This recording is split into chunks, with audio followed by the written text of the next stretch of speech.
everyone's attention. So, emerging technologies in supply chain. So today, I am so privileged. This is our fourth year talking about implication of blockchain in supply chain. And I'm extremely privileged to accompany by an amazing panelist who will share their background to start with, and then go from left to right. And then they'll have a quick overview about their understanding of where blockchain is in relative terms within the supply chain domain. What is interesting, 4 years ago, when we started this conversation in the very conference, I remember asking the question to the audience. There were about 300 plus members attending the digitization conference, and only 4 hands had gone up about the blockchain in supply chain. Let me ask that question again this year. How many of you know what the blockchain is? I think the hands are more than 2. And this is just an absolute avenue of how far the conversation about blockchain has come up in terms of the evolution. So what we're going to start presentation from left to right. My panelists will do a quick, brief introduction. The assumption here that I'm making at this point that we're not going to talk about is blockchain real or not. At this point, we all agree that the conversation is substantial. I think the space has certainly opened up, and we see this as the future. So we're going to start this conference, this roundtable, with an understanding that blockchain is no longer just a conversation, it's a meaningful application. So with that, Alyosha, why don't you give us a quick background? Let's go on the way through first introduction, and we'll hand it back up on the presentation. Right. My name is Alyosha Bijes. Now the 3rd year that I'm here. So it feels like a little bit already like a pilgrimage. I'm responsible for blockchain development for logistics within WOTLab, which is a 100% daughter of Port of Rotterdam. And we develop blockchain solutions, or we co-create blockchain solutions with our partners for logistics and energy. Thank you. I work for Maersk GTD, which is part of the collaboration with IBM that's bringing the TradeLens platform to market. I've been with the Maersk Group for nearly 20 years now. I'm very, very happy to be here today to be able to talk about some very practical applications of blockchain in the shipping and logistics world. Hello everyone, I'm Kimon. I am a professor here at GSCM. I'm getting more and more interested in blockchain because it's getting closer and closer to my research with very exciting applications, one of which I'll talk about today. Yeah. Hi everyone, my name is Deep. I'm a principal within EY's advisory practice, and I lead our enterprise blockchain team. So happy to be here and share with you some of the experiences, what we're doing in terms of taking the blockchain technology into enterprises across different sectors, and how it's trying to overcome some of the industry issues and challenges. I'm Emma Formica with Bank of America. I'm part of the Global Trade and Supply Chain team. We've been doing a lot of work around the opportunity that we see in trade finance. We're looking at it from both a customer lens as well as an operational efficiency. I'm Bhaskar Krishnamachari, a faculty member at the USC Viterbi School of Engineering. I direct our Center for Cyber-Physical Systems and the Internet of Things. I do research and teaching on topics related to networks, distributed systems, and distributed network technologies. In fact, most recently with Nick, we co-taught a course on emerging technologies for supply chain right here in the program. Thank you, Bhaskar. And obviously, Bhaskar and Alyosha co-authored the book and published Blockchain in Supply Chain. So thank you all for being here. Would you mind going over Alyosha about just a quick background? Yeah, sure. It's just one quick slide. I realize it's a very busy slide. This is what you normally get when somebody takes being an IT architect a little bit literally, when you get a lot of pictures in one single slide. But I think it's a very interesting summary of what the discussion is going to be about. It addresses a number of things. It addresses interoperability, so how we make two different blockchains talk to each other. It addresses standards, the setting of standards, setting of new standards. So with new technologies like IoT and AI, you definitely, and blockchain, you need new standards.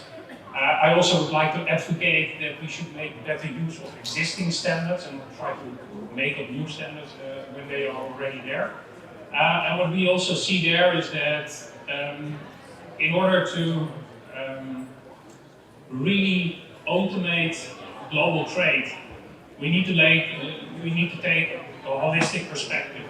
We need to look at the physical flow, we need to look at information flows, and we need to look at financial flows.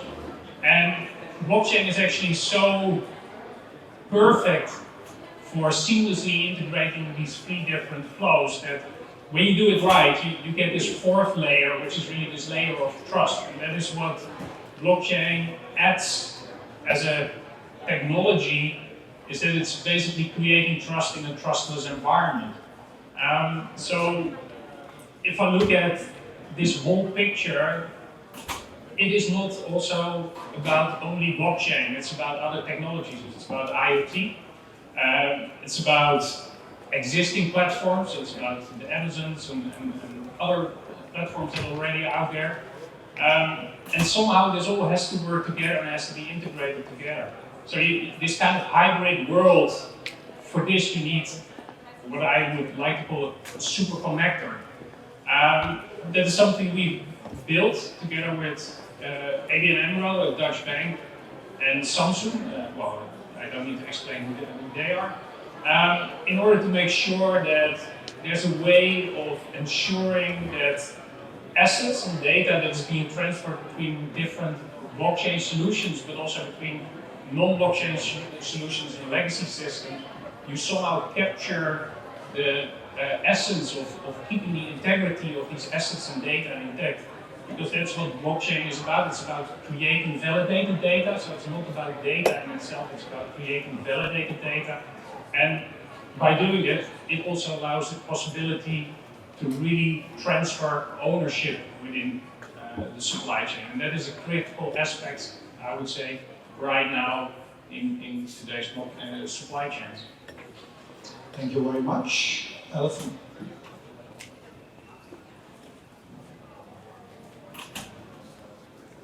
Unfortunately, I've got 41 slides, so I'll go through quickly. So I think we all like to use the same statistics when we talk about global trade, and I'll reiterate them from this morning. $16 trillion of goods pass through international borders. You have 80% of the world's volume going through ocean shipping. And the World Economic Forum says that if you could reduce administrative burden in global trade, you could increase trade by 15%. So that's not just creating efficiencies, that's actually increasing that pie throughout the world. And when you look at what kind of inefficiencies exist, we've tracked quite a few containers, and it's not uncommon to see 30 different parties involved or entities involved in a single container, 100 to 200 different information exchanges, and that's just one container. So you have this global trade environment that has grown so significantly, but has also adopted so many of those inefficiencies. The silo, the highly intensive paper-based situation, etc. So, and if you look, I love how you talk about the three flows. You've got your financial flow, and we talk about that's when goods change hands, it's when people get paid, and so much of it is still done on spreadsheets and telephone calls and emails. And you have the physical flow, which has gotten very efficient because of all of the companies out there involved in the physical flow, but the information that surrounds it is so patchy. And I think we always use the example that you could order a pizza from your iPhone and track it from your oven to your front door, and yet you load a container worth a couple $100,000 and it kind of goes off into this abyss. And supply chains being so risk adverse, then the way that firms respond to this is they put in extra inventory costs, and they put in different kinds of distribution, and that just creates tremendous cost. And then there's the documents, and the documents are just truly staggering. because so many of these documents that exist, they travel separate to the shipment. So it's always amazing that actually when you need to customs clear something, you have the documents in the right place. So you have this tremendous environment that's ripe for new opportunities. And that's what TradeLens is looking at a little bit, is how do we go out there and take a new era of supply chain when parties can collaborate more effectively. You can build trust throughout parties that don't necessarily always have that trust as a basis. How do you take a situation where trust is often between people and make it about trust in a system? And then how do you basically go and then create the new innovation in supply chain? So I think the key part of the TradeLens journey has been about, when you look at supply chain, so much of that optimization is around a process or a customer supply chain or a product. And what we're really looking at now is how do you not just optimize in a closed environment, but how do you optimize the entire process? So it's not just one entity getting benefit, but it's every entity in that supply chain by taking waste out from the source. So this is really about a network of network, an open neutral platform where the industry comes together. To that end, I think these broad transformational visions are fantastic, and there's just so much excitement around them, but they often get stymied in some very practical things. And this is my one attempt at a supply chain humor, and that's, I say potato and you say, HS code 110813, which is I think it's the HS code for potato starch. And that's really what is the enabler of some of the benefits. We all talk about the benefits of blockchain, we talk about the benefits of digitalization, but a lot of those benefits are only realized once we start talking about standardization. I flew through Newark Airport last night, and there's 3 different codes you could use to talk about Newark, and in the past, people could decipher that, but now if we want to talk about interoperability, we're going to have to get that a little bit more standardized, because otherwise all we're going to do is recreate the same problems that exist today in this one-to-one communication in a digital world. So standards and interoperability is a big thing. And then the last thing I just wanted to mention, and I think to Nick's point, it's not so much to talk about the blockchain hype anymore. You talk about, are there practical use cases? And we have a couple that are ongoing right now.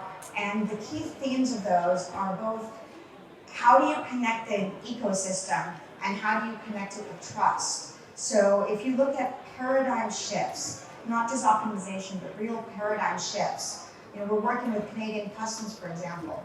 And Customs is one of these entities that has the same challenges as so many businesses. Static workforce, increasing volume, and yet they also have to manage risk. So how do they use some of the new technologies out there to have early alerts, to understand supply chains? And if customs authorities are then willing to create new ways of customs clearance in the future because they can have this trust, then all of a sudden we begin to see real opportunity to take cost and complexity out of supply chains, because so much of that exists on those first and last miles. And the only other example that I thought I'd bring up here was a BCO in Saudi Arabia. And that is another example where a BCO who had 400 shipments a week was able, also working with the government, to digitalize those documents. And all of a sudden they went from thousands of documents on this pilot to virtually 0 documents. And more than that, they then didn't spend the time and the energy you're looking at packing lists and commercial invoices and rekeying things and retyping them and creating all of this extra work. They went from 200 emails a day to track their cargo to virtually 0. And I think that really begs the next question of the blockchain discussion. Not, is there hype, is it here to stay, but really, with all of this real-time information, with this trust that can now exist, what can we now do differently going forward? Thank you.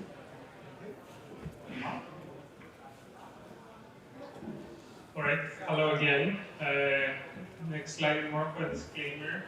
I'm a computer scientist by training. I did my PhD at MIT and I'm now teaching at the Data Science and Operations department here. Why am I saying this? To prove that I am clueless about how the real world works. And to prove that I'm clueless about supply chain. I'm just a geek who likes to solve pretty interesting and hard problems, so I'm here to talk about one of them. So why I'm interested about blockchain is I think there are orthogonal dimension to what we will hear about transparency, efficiency, scale, is that it enables commitments. What do I mean by this? So here you have two sellers who are both claiming that they're going out of business.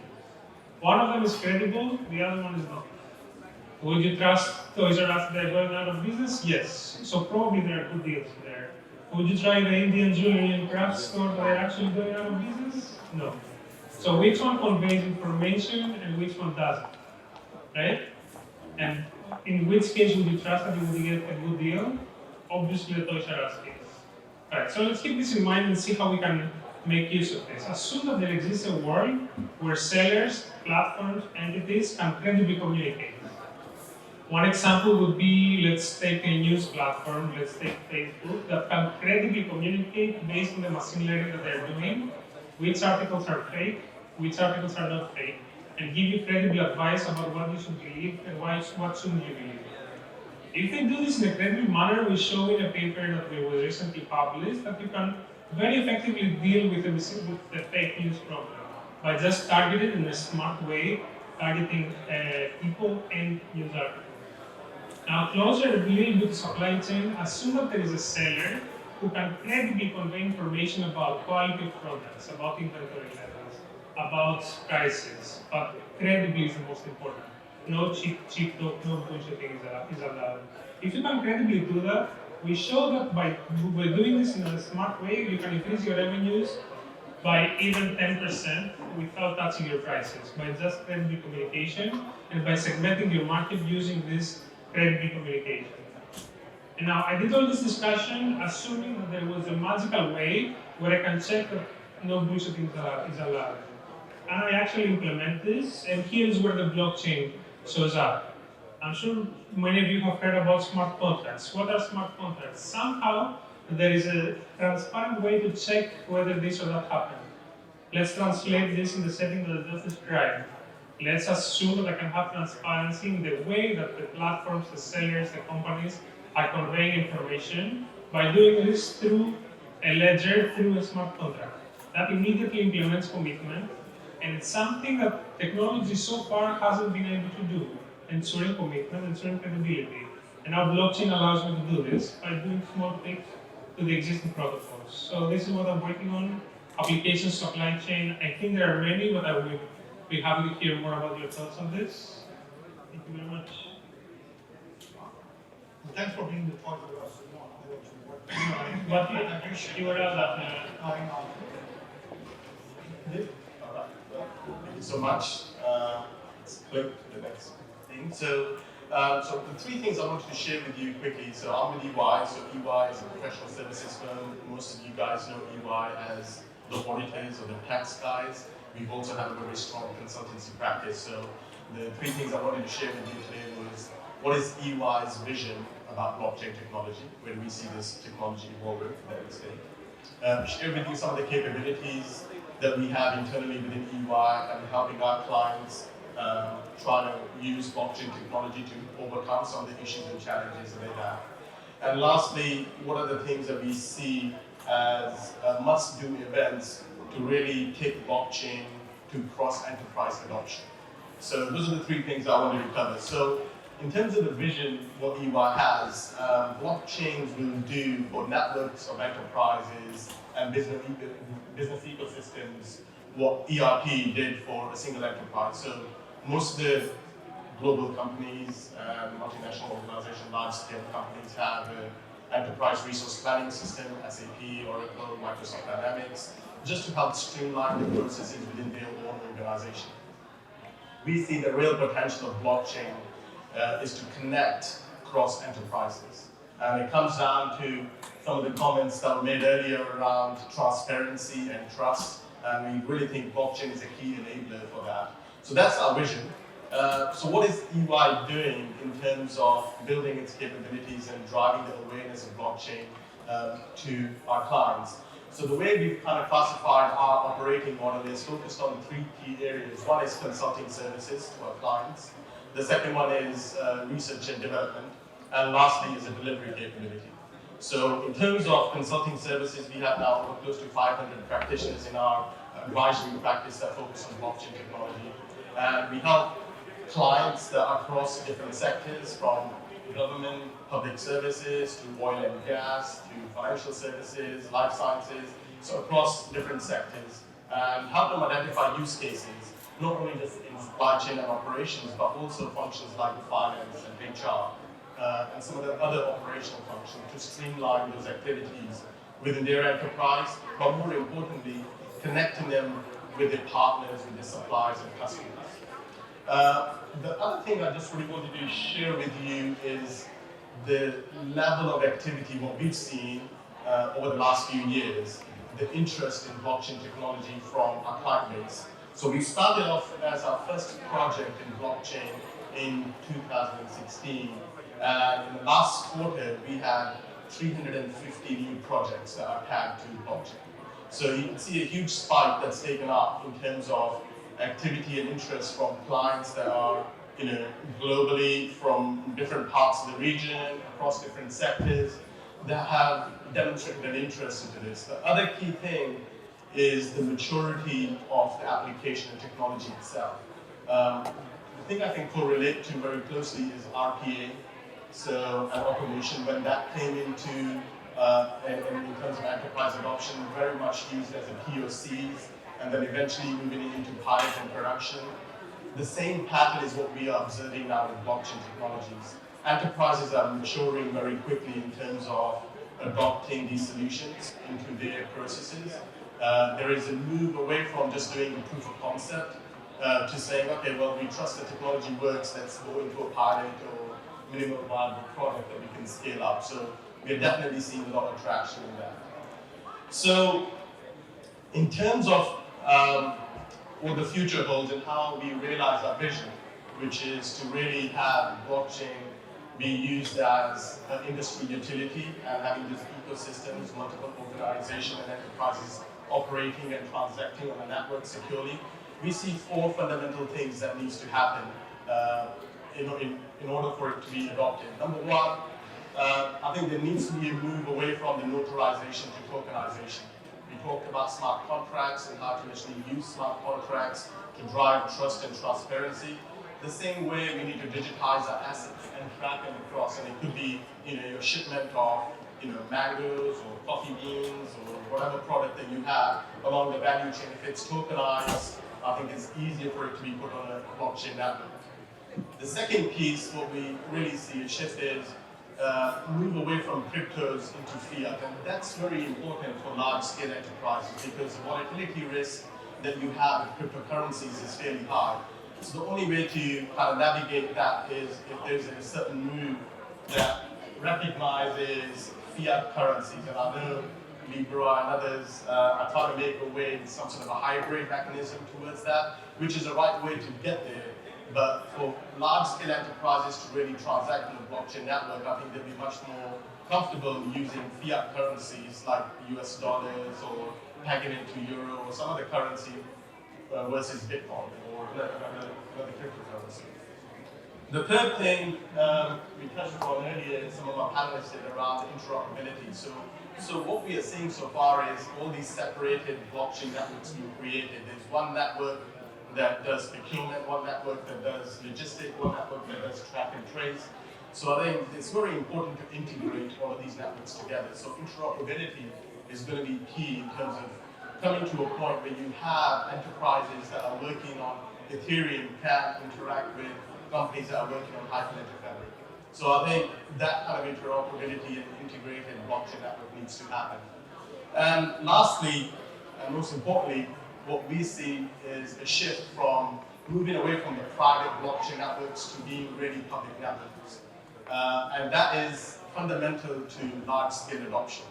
So the only way to think about it is in the lens of intranet versus internet, right? So you have a private blockchain network that you can apply to within a company, within an organization, or maybe a consortium of companies, but you still control and govern that. Whereas if you have a public network, it's free for all to kind of come in and interact. So those are the 4 key items that we wanted to do, and I touched earlier upon some of the research facilities that we have and our R&D lab. One of the key areas that we are focusing on is how do we make companies comfortable in putting their data onto the public network? Because one of the things that, I come from a finance background, so I understand the importance of confidentiality and how close the data is to a particular enterprise. So the last thing you want to do is put it in a public area. So the important thing is to use the advantages that blockchain technology does around cryptography and cloaking the information that secures the data in a safe manner. So EY has done a lot of research in that space. We've kind of put all of our knowledge and IP in public domain. End of May, we launched a product called Nightfall that allows any company to transact their information on a public Ethereum network with the same security that we have as a private network. So there's still a lot of research that we are doing, but those 4 things are key to kind of driving the large-scale adoption. Thank you very much, Dave. Anne?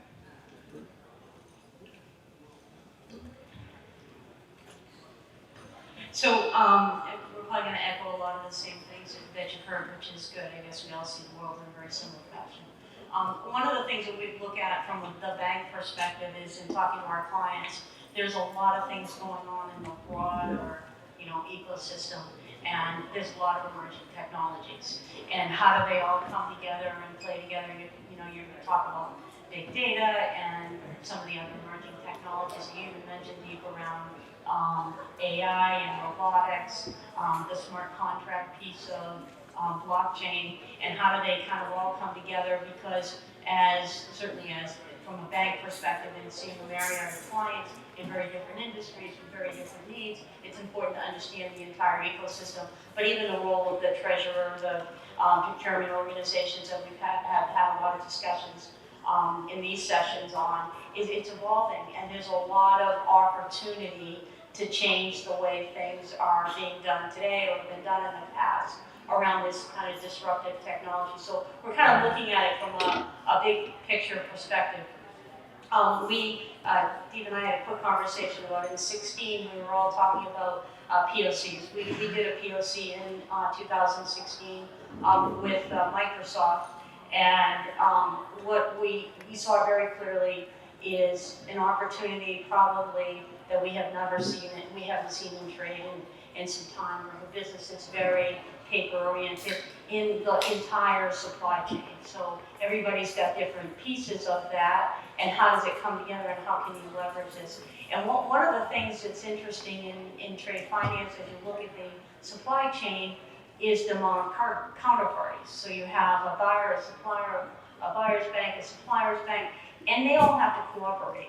It's different than some other businesses where you don't really necessarily need that full end-to-end transparency as it stands. And in discussions that we have with clients, I got 5 banks, and my credit's allocated across 5 banks. I don't have a universal one view of it. How do I get that transparency? I mean, even with SWIFT, it's very linear, right? You can see where the transaction is when it stops at your place, whether you're the bank or the corporate's now getting more into SWIFT. So we really saw that there was a significant opportunity of taking a lot of the latency out of the process, as well as a lot of errors out of the process. So where the terms weren't always correct, when it finally got to the advising bank or the issuing bank, this smart contracts could control that. We spend a lot of investment dollars every year on regulatory stuff. And so how do you manage it, and how do you take advantage of this kind of technology that really provides, so this is, by the way, what product people do for a slide versus technology people at the beginning, just so you know. So really where we see the kind of the broad ecosystem coming, and it goes around the interoperability.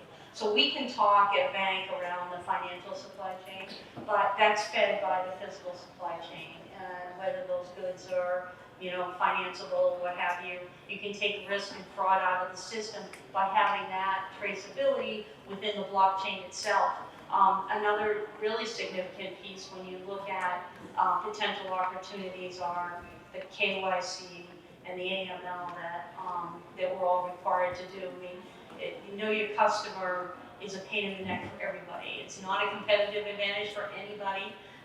Banks don't have to do it, don't like it. Corporates don't want to have to submit all of their information same information to multiple banks. If you think about, a potential of where a blockchain could house that information for a corporate that by permission would allow banks to be able to access that and be able to control that in a more, streamlined fashion where it's not a lot of one-offs.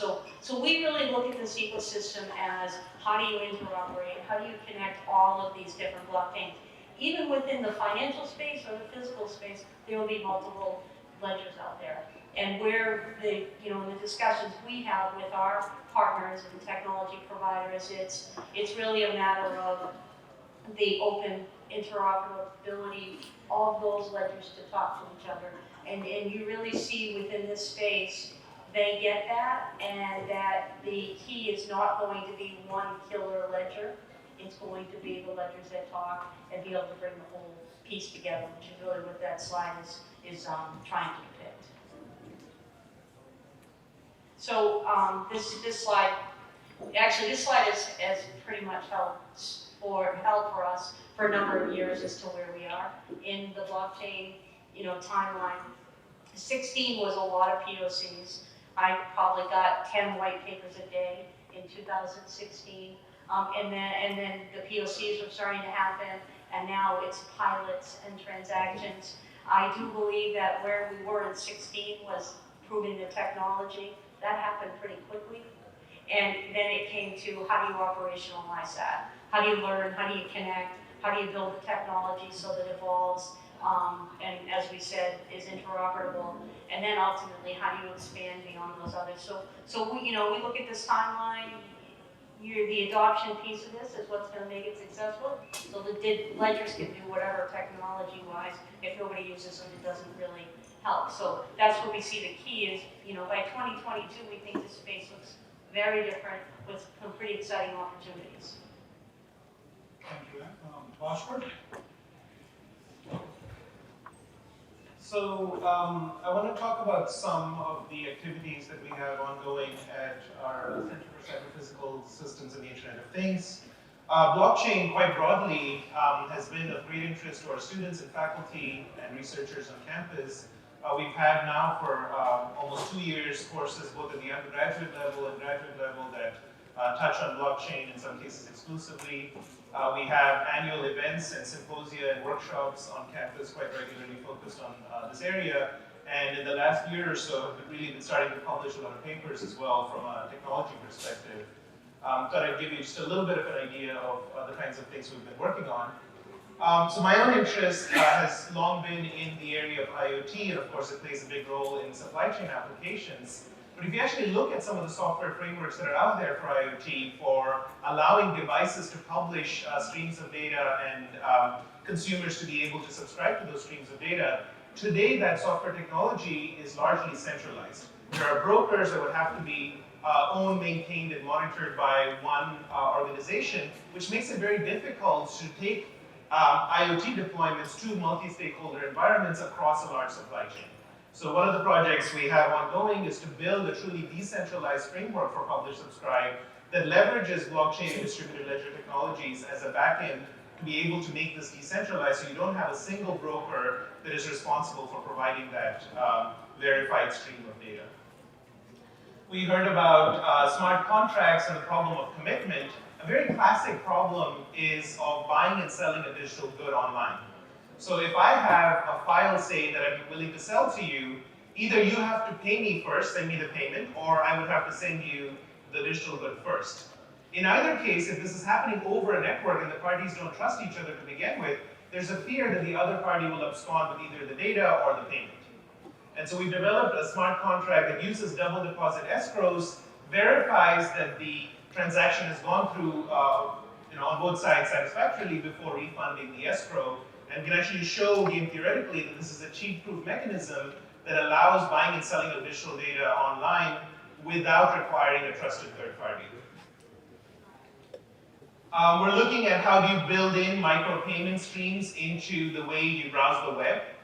Is there a way that instead of clients simply asking for data and getting data as a completely kind of proposition that has nothing to do with the value of the data, how do you make it so the protocols themselves understand the value of the data that's being transacted and automatically essentially transfer the corresponding payment from the browser in this case to the server? Somewhat in that vein of looking at the value of data, one application where it's very clear that you need to be thinking about the different stakeholders and what is their incentive for sharing data is in the context of smart cities. If you take a very simple application like parking, if you want a single app that will tell you what parking is available anywhere in the city of LA, the challenge is that that source of data that you need in order to find out about parking rests with some cities, streets where they have their own parking. It's not just one city, there's like 88 cities in the county of LA. There are private garage owners, there are places where there are no parking meters, but there are cameras that you might be able to run some AI to infer when parking is available. So you have many different sources of data, many different owners of that data, and if you can have a marketplace where these owners can come and say, this is the data we have, this is the value that we associate with the data that we have, then third-party application developers can come in and say, I will build an application that uses data that I get from all of these sources. And so how do you get sort of buyers and sellers of digital data to come together at the scale of the city? And I think these ideas also translate to supply chain applications. Other work that we're doing, a lot of it is in collaboration with industry teams to build the core technology, scale it up in many ways with respect to throughput, with respect to numbers of users. So for example, we have a collaboration that is focused on building a mobile device first consensus protocol that really treats your mobile device as a first-class citizen in the consensus mechanism, and a number of other projects that are really about building that protocol base layer for blockchain and distributed ledgers. So in general, as far as sort of the coming years are concerned, I see continuing to push technology boundaries to address scalability, energy efficiency, privacy, building algorithmic stablecoins, for example, to address this issue of fluctuations and volatility of cryptocurrencies, for example. Building what I call the data value chain, which is really analogous to the supply chain and in many ways complementary to it. There are many, many situations, including a couple that I mentioned, where it's not just a question of creating the ability to share data, but really creating incentives and trust in the data that you share is being handled properly, that you're being treated fairly in the process. And I think broadly from a technology perspective, it's not just about blockchain, it's about really a basket of emerging technologies. Sometimes I call these the ABC of emerging technologies, AI, blockchain, and connected devices, or IoT, that are really going to be integrated increasingly in more, sort of in synergy so that you're building applications that make sense to the business ecosystem, not for the sake of the technology itself, but really leveraging all of the capabilities that we have. Thank you very much, Bhaskar. So let's get into this core of the conversation. I mean, I have 6 panelists here. You saw 4 unique approaches to the blockchain, 3 potential solutions. So now the question, as Bhaskar and I co-taught the class, Emerging Technologies in Supply Chain over the summer, we worked on 10 use cases, predominantly focused on pharma and food. Financial, Anne has taken a really good lead on this sector. The question is twofold, and we'll start with you, Alyosha, and we'll go down the panel here. But are we duplicating the silos that we created over the last 34 years of all these different systems onto now the future silos of having this ABC, what Bhaskar calls AI, blockchain, and IoT, with everyone's coming up with a unique solution, and are we creating a jungle again? 1. And then 2, why are we not seeing progress in penetrating the industries? We'll start with you, Ramesh. Well, I think if I look at the silos discussion, the silos they exist normally because also software is proprietary. If you want to create a real network effect, one of the most important things is, and that is I think what the internet has shown, what public blockchain solutions like Ethereum and Bitcoin have shown. Make everything open source.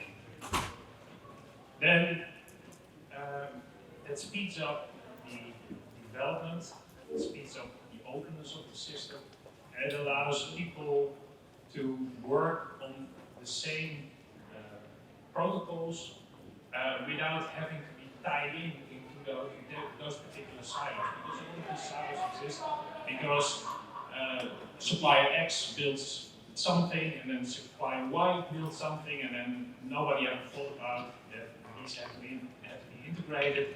And that is something where I think that if I look at how we develop blockchain, is that we develop it on open source software, and the core application of our notary and our interoperability software is going to be made available as open source software. So that is something I think that is going to is a radically different way of developing software that is going to help in creating these new silos. And I appreciate that's very European thinking. Right? Let's talk to Allison. Trade-ins, we invested in IBM and Maersk, we got invested hundreds of millions of dollars. Would you open it up for everybody to participate without you actually charging? Well, I mean, it is an open, neutral platform. So our APIs are open, our permissioning matrix, which is a really core part of it, that is all open for consumption. But obviously, you know, the permissioning is really important when it comes to this evolution, I think, of sharing the data as well. So, within the constructs of the data model, the players, both competitors and people on the supply chain, they want to make sure that their permissioning is still controllable. So in terms of the open source, that is open. In terms of the technology, we're very open about that. But in terms of subscribing to the data, obviously that remains very permissioned. But I think it's really important that we also remember that blockchain is a tool, and it's such a powerful tool, and it's an enabler of all of this trust and enabler of these shifts, but it is not the answer to every question out there as well. And you still have that age-old discussion around people, tools, and processes. So we can go out and digitalize all the trade documents in the world, but if customs doesn't accept a digitalized document, then you have something that is basically standalone. It's not integrated. So I think that's where some of the blocks to this wider expansion still exist. Is these creations, these solutions that exist, the other side, the other parties within an ecosystem also then have to change how they do their people, how do they do their processes, how they look across their silos. And there's tremendous change management that has to come with that as well. And I think that's going to be a big part of the next step in terms of how do you actually get full adoption? How do you go from these use cases that exist out there to actually having this network effect? So Kimon, how do we not create these siloed solutions in the future? So it's clear to me that some level of public silos is bad or it's not healthy. I think that part of the technology itself is, even at this point, pretty universal. The basic ideas, the basic setup, the basic structure is the same and pretty transparent. Like moving from a proof of concept to the actual product, to the full-scale solution, that will make things a little bit more transparent and more uniform, more streamlined. But I do think that it's healthy to have different levels of transparency within organizations, within institutions, within networks. Otherwise, people wouldn't adopt it. It's the way that incentives work. Right? If I told you that your book for publishing will be open and transparent, you wouldn't want to be part of it. So I think it's healthy to some extent. That's well said. So why UI wants to build its own unique suite of applications and not sort of create a larger collaboration? Good. That was a fully loaded question, by the way. So a number of questions earlier on around interoperability, and that is so. I do see convergence of technologies for sure, right? talk about ABCD and others, right? So, you throw in quantum computing and other advances that are coming our way. At the end of the day, my guidance to all of our clients and the discussions I have with enterprises is to look at it from a business issue that you are trying to resolve, right? So technology is an enabler. Today, blockchain can address some of those issues and help you connect better and drive trust and transparency. The data you get, you can apply AI and other technologies to it to get to meaningful insights in much more quicker fashion, right? But there needs to be that convergence that needs to happen. Now, why EY is doing this is because we really see a potential in this area. We view blockchain as one of the foundation technologies going forward that has a tremendous opportunity to transform the way enterprises work. And I know you gave example of 3 industries. I serve across different industries, and I can tell you the demand that we are seeing is coming from OEMs, is coming from technology companies. In fact, one of the biggest blockchain projects that we did in terms of the volume of transactions that it processes in every day, it's bigger than Ethereum and Bitcoin combined, is with a technology company with their royalties payout, right? And all of this information is actually in public domain, so I'm not disclosing any client confidentiality stuff over here. So I think there is a demand that's coming from different industries and sectors, and the value that blockchain really has is, yes, you can create an ecosystem. For example, you can connect, video gaming distribution companies, Xbox, PlayStation, Nintendo, along with the content creators, EAs, and Activisions and others. But ultimately, you need to have banks and financial services component. There needs to be other cross-sector integration that needs to happen. And we don't see the move from private to public happening overnight. It will take time, but that's where interoperability, I think, needs to play much more of a greater role. So advances in having a company that's operating on Hyperledger Fabric versus Ethereum, how do they transact in the data, I think is going to be very fundamental over the next short-term period until that becomes the norm. Thank you. And I know financial sector has taken a certain lead on this area, but what are your views on the supply chain? Why are we still lagging behind? So I think there's a couple of different aspects to it. So one is that there were a number of consortiums, which I think is the right way to go, because that is we're playing together kind of thing. There were a number of them, and I think initially out of the gate it was, am I going to invest in that one? What if this one wins, kind of thing. And I think that's changing a little. So I think that's evolved to some degree on that front. And I think the other piece of it is fundamentally corporations, banks, for our investment dollars, they need an ROI.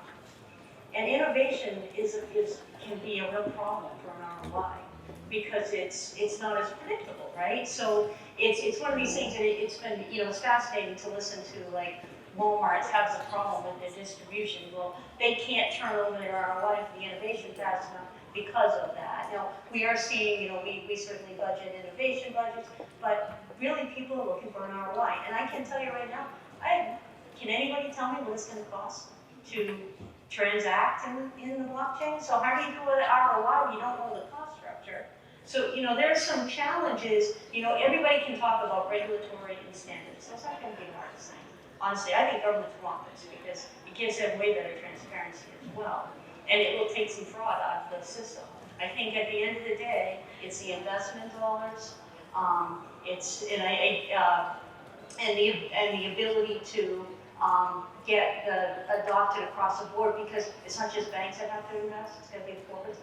And I don't ultimately think the investment it's not significant for when you actually had an interesting question around, are we creating another jungle with all of these things? And see, I see blockchain as rails. And you still have your systems internally. Nobody's given up their ERP systems at this point that I've seen a business case for. So you still have all that. And I think that the ability to integrate is going to be a lot easier with APIs now, because it's all the technologies revolving around that we utilize. Robotics, AI, that'll all be done in the back-end systems. Not necessarily in the blockchain. You're not recreating that. It's creating the communication, a new network, like the internet, right? So I do, at the end of the day, what's it gonna cost, and what are my investment dollars to implement? A true banker speak. I don't wanna just. Vasco, let's bring it up. Now, we look at the history of the internet and networks in general for some guidance on this question. There were failed experiments to some extent. AOL, CompuServe, Mininet, for any of you that know about that network in France. So there have been, these attempts to create very carefully managed walled gardens and networks. And in the long run, they don't survive compared to something that is truly global, truly well networked. And I think in the same way, we're starting out by creating a lot of consortia, lots of separate blockchains for different applications, and then maybe just naturally the progression of it. But I think at steady state, it's hard to imagine that that would be the steady state. Lots of completely separate, isolated. And I think Deep made a great point about heading towards public blockchains where you share a good amount of common technological substrate, but of course you can build applications that are tailored to your needs on top of that. So I think that might be where things go. And so I'm going to ask one more question, but my audience, I want to really reserve the last 3 to 4 minutes for you guys. So think about the question and then come up in the front. So we'll entertain those questions as well. But we have a VOC, right, about Maureen and Lloyd. They're anxiously investing 3 days of their time to say, how can we help drive a blockchain forward by not forcing the standards, I know we talk about it, but somewhat creating guidance and beyond that, Lloyd was last night talking about having billions of dollars of investment from the government to help facilitate this standard. I'm just kidding. Obviously, there's a private funding all coming with this. But so how do you think the role of regulatory bodies for like-minded countries, we have multi-tier, multinational trade agreements transacting on trillions of dollars. Why can't we come together on that platform to drive what the standards should be and take the leap forward rather than doing this incremental approach? Anybody wants to jump in? If I look at what we are doing together with South Korea and Singapore, what we see is that their governments are very advanced and they really push the technical envelope. They really invest heavily in the development of solutions based on blockchain technology. In the Netherlands, and I think that's more similar to the way the US approaches these kind of developments, it's primarily left to the private sector to come up with solutions, and then, of course, the government is interested and is following these developments, but they're not going to take the lead. They're not going to say, okay, we're going to now invest heavily in the development of these kind of solutions. So what we are now doing on one particular case is that we're working together with the government in Singapore, is that we want to make the electronic bill of lading interoperable. And in Singapore, their laws and regulations are already much further. They're actually implementing laws that make the discrimination of paper versus digital documents go away. So that, currently still a lot of regulations rely you to have paper documents.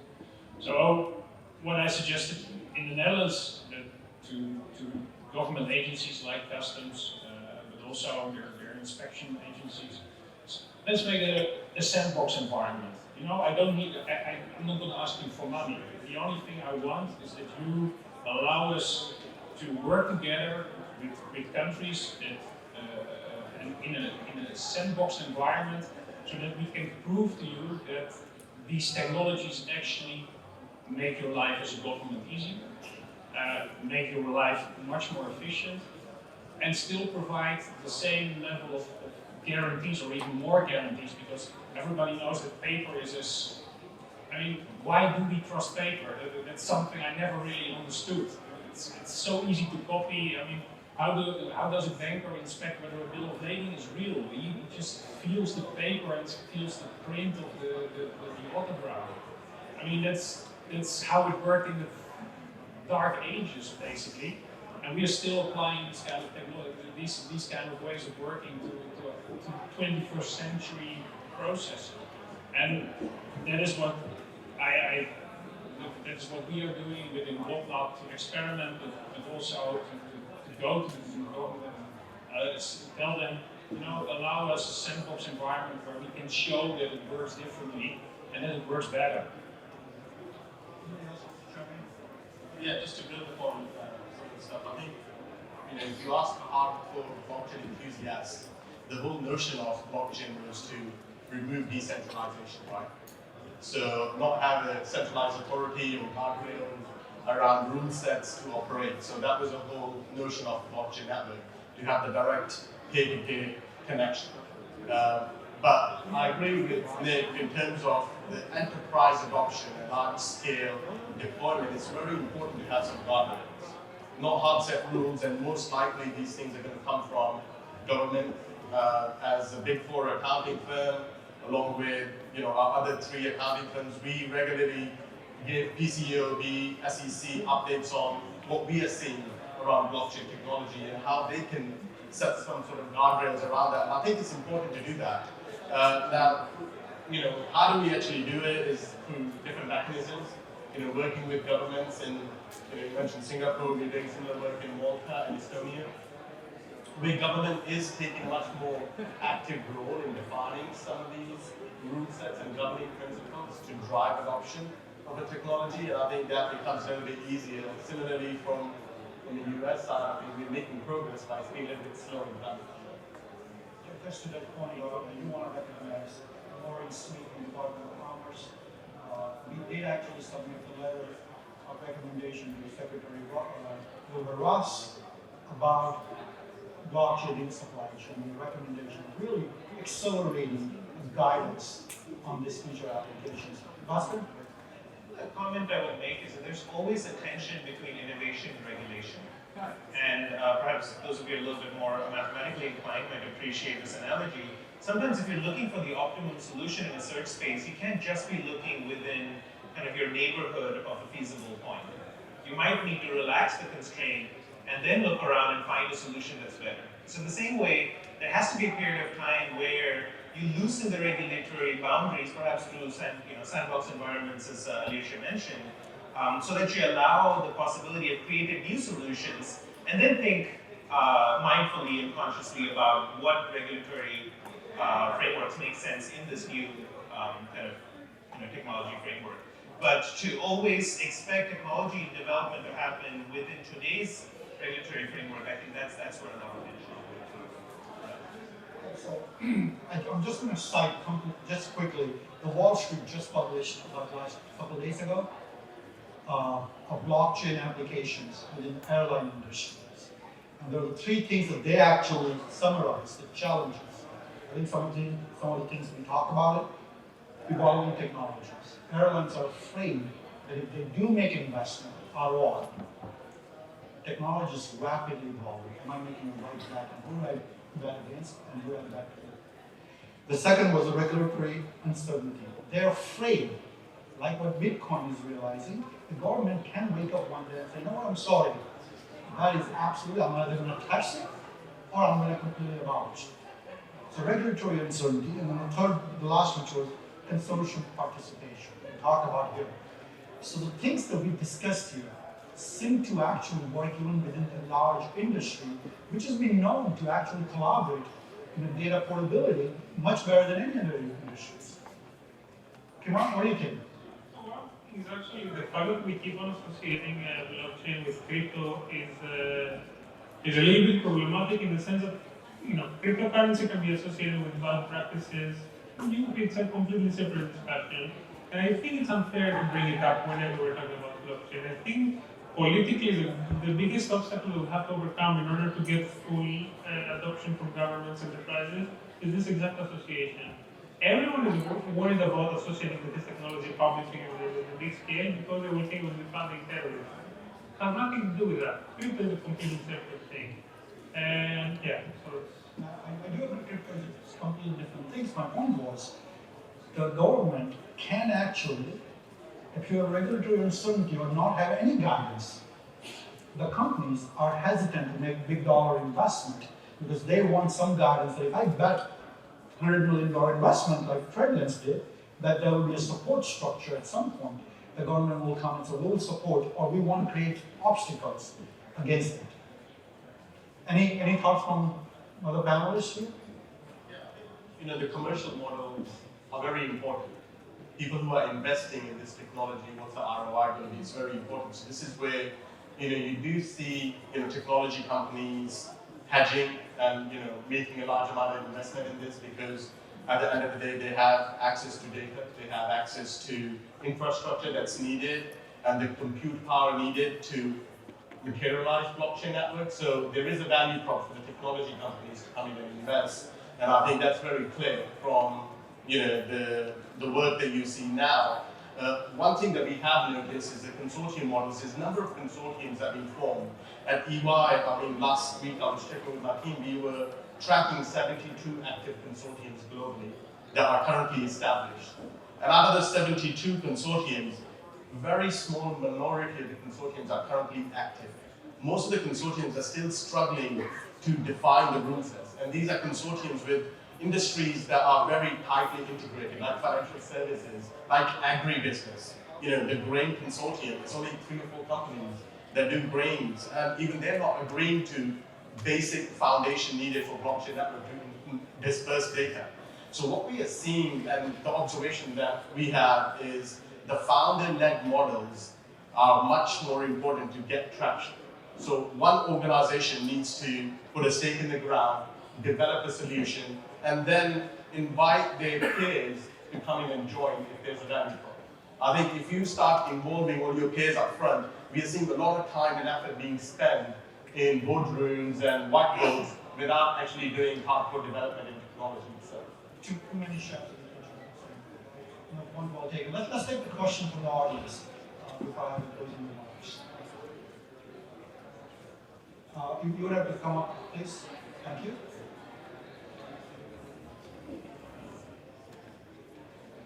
And introduce yourself. Yes, hello. So you were talking about the slow adoption and the way progress is maybe not moving as quickly as possible.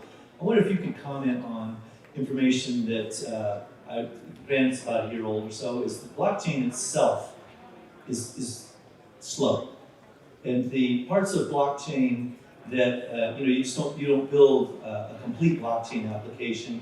You make blockchain kind of the core, and you're really doing most of the heavy lifting with other parts of it. Is the explanation I heard. But like many technologies, I can name a whole bunch of them. But over time, you know they're going to get fast, and you know they're going to improve. So where does this sit now? Is the speed of blockchain still a bottleneck?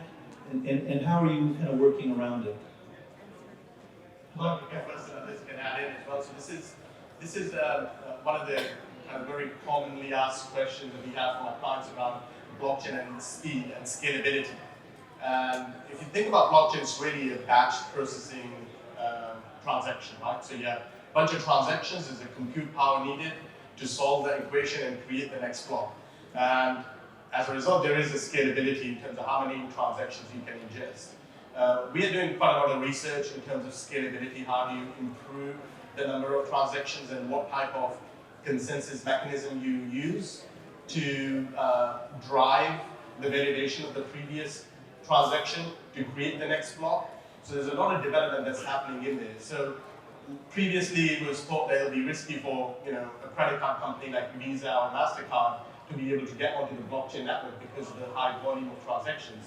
But that thing is now gone past. So there are advances that are now out there in Ethereum or public network using Plasma and other features that you can have scalability to address the needs of a credit card company.